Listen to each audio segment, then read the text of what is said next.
रफशान Pirani Mumbra express में आप लोगों का स्वागत करता हूँ। दोस्तों आइए चलते हैं आज की विशेष खबर पर।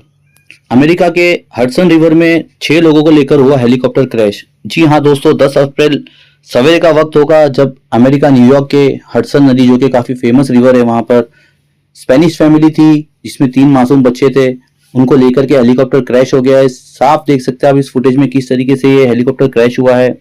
बताया जा रहा है कि तमाम 6 लोगों की हेलीकॉप्टर क्रैश में मृत्यु हो गई। देखिए किस तरीके से बचाव कार्य चल रहा था, परंतु अफसोस के साथ बताना पड़ रहा है कि किसी की जान नहीं बच पाई और 6 के 6 लोग ऑन बोर्ड जो थे उन लोगों को अपनी जान से हाथ धोना पड़ा। धन्यवाद।